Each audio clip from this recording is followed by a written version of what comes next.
السلام علیکم ورحمۃ اللہ وبرکاتہ۔ محترم ناظرین، استقبال ہے ہمارے یوٹیوب چینل الہند اسلامک ٹیوب میں۔ ناظرین اکرام، ہم ایک اور مرتبہ پھر آپ حضرات کی خدمت میں نہایت ہی مسرت کن خبر لے کر حاضر ہوئے ہیں، جس کو سن کر یقیناً آپ کے دل کو خوشی محسوس ہوگی۔ جی ہاں ناظرین، ہم نے اپنی پچھلی ویڈیو میں علم و عمل کے 4 سمندروں کا سنگم، جس میں حضرت مولانا سید ارشد مدنی صاحب دامت برکاتہم پہنچے تھے دارالعلوم ندوۃ العلماء لکھنؤ، حضرت مولانا سید رابع حسنی ندوی دامت برکاتہم سے ملاقات کے لیے۔ تو آج ہم جس ویڈیو کو پیش کرنے جا رہے ہیں، اس میں ہم پھر ایک مرتبہ علم و عمل کے 4 سمندروں کی ملاقات کو ہم پیش کر رہے ہیں، جس میں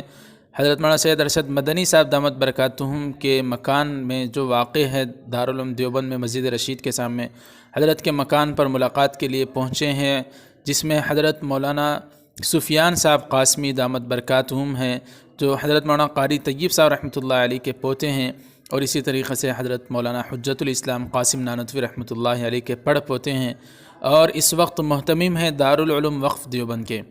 اور اسی طریقے سے حضرت مولانا شیخ الحدیث شیخ زکریا صاحب نور اللہ مرقدہ کے نواسے اور حضرت کے علوم کے محافظ امین عام مظاہر العلوم سہارنپور حضرت مولانا سید شاہد حسینی صاحب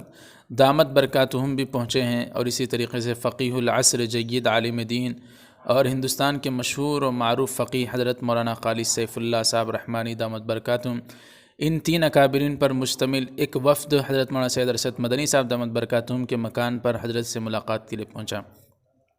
یقیناً اس خبر کو سن کر ناظرین آپ حضرات کو خوشی محسوس ہوگی کہ ہمارے اکابرین کے آپس میں ملاقات ہو رہی ہے۔ اللہ تعالیٰ